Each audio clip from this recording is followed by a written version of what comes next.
Oh,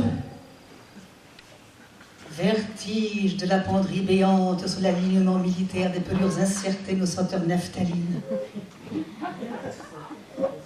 Je hais les cintres.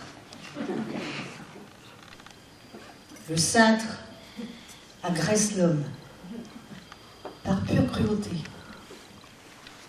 Le cintre est le seul objet qui agresse l'homme par pure cruauté. Il est des objets qui agressent l'homme parce que c'est leur raison d'être. Prenez la porte. Ne partez pas, c'est une façon de parler. On n'est déjà pas nombreux. Prenez la porte. Une porte. Il arrive que l'homme prenne la porte dans la gueule. Bon. Mais il n'y a là aucune manifestation de haine de la part de la porte à l'encontre de l'homme. Simplement, l'homme prend la porte dans la gueule parce qu'il faut qu'une porte soit ouverte ou bleue. Le cintre, lui, est foncièrement méchant. Personnellement, l'idée d'avoir à l'affronter m'est odieuse. Il arrive cependant que la confrontation homme-cintre soit inévitable. Quelquefois, plus particulièrement au temps froid, l'envie de porter un pantalon se fait irrésistible. L'homme prend alors son courage et la double porte du placard à deux mains. Il est seul, il est nu, il est grand. Son maintien est digne face au combat qu'il sait maintenant, inéluctable. Son buste est droit, ses jambes légèrement arquées, ses pieds nus arc-boutés au sol. Comme un pompier face au feu, il est beau dans sa peur. Les portes du placard s'écartent dans un souffle. Les cintres sont là, accrochés à leurs tringles dans la pénombre hostile. On dirait un rang de vampires agrippés la branche morte de la chaîne noire dans la tente silencieuse du poulain égaré, au tendre flanc duquel ils ventousseront leurs groins immondes pour aboucher sans sang clair en succion gargouillées éclaireuses jusqu'à ce que mort s'en suive. Cependant, l'attitude de l'homme n'est pas menaçante. Simplement, il veut son pantalon, le gris avec les passes devant et le petit revers. L'œil averti de l'homme a repéré le pantalon gris. Il est prisonnier du troisième cintre en partant de la gauche.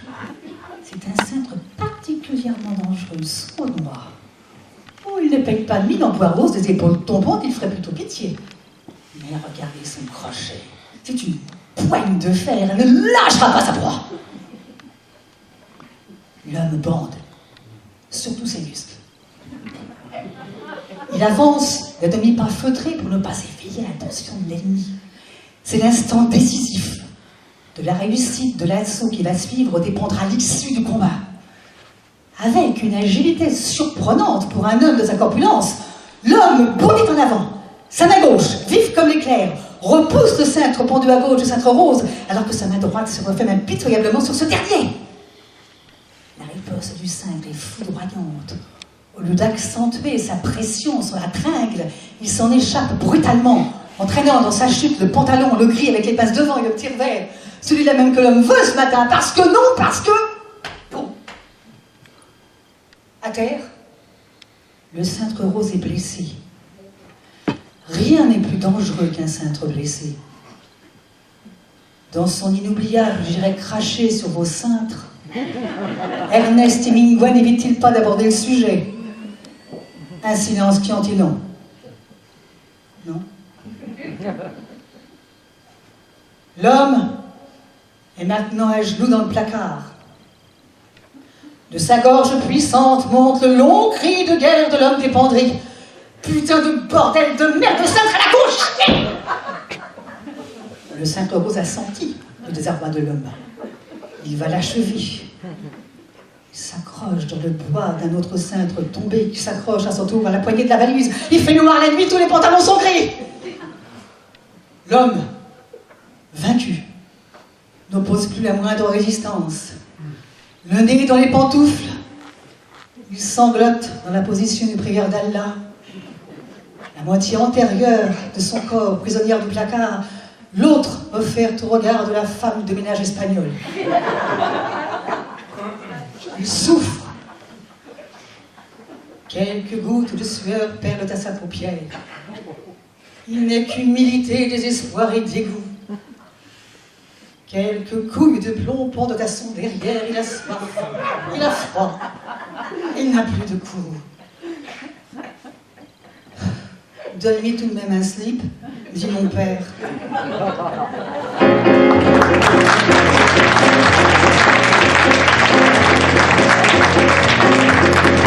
Il faut prendre le temps de vivre, il faut prendre le temps d'aimer, il faut prendre le temps de rire et le temps qu'il faut pour pleurer. Il faut prendre le temps qui passe, ne retenir rien de l'instant. Il faut prendre le temps qui trace et fait les rides à nos 20 ans. Il faut prendre le temps, misère, il faut prendre le temps. J'ai mon anti-sèche. Mais il va pas pire, j'ai pas mes lunettes. Il faut prendre le temps qui traîne, il faut prendre le temps qui court, il faut prendre le temps qui saigne à la blessure de l'amour. Il faut prendre le temps qui craque au givre d'un soleil d'hiver. Il faut prendre le temps qui traque nos souvenirs à découvert. Il faut laisser le temps crédule qui veut croire au calendrier et enfermer dans la pendule le temps de trahir, d'humilier. Il faut laisser le temps tragique, le temps qui veut faire oublier. Il faut laisser le sang magique qui fait oublier les copains. Il faut laisser le temps misère, le temps de désespérer, le temps maudit de la dernière et le temps de recommencer. Il faut laisser le temps sommeil, le temps qui veut faire oublier l'éclat de la page vermeille qui envahit le monde entier. Il faut prendre le temps de vivre et prendre le temps de s'aimer. Il faut prendre le temps de lire le récit doux de l'amitié. Il faut prendre le temps d'écrire un jour ce qu'on a dans le cœur. Il faut prendre le temps de dire ce qu'on n'a pas le temps d'avoir peur.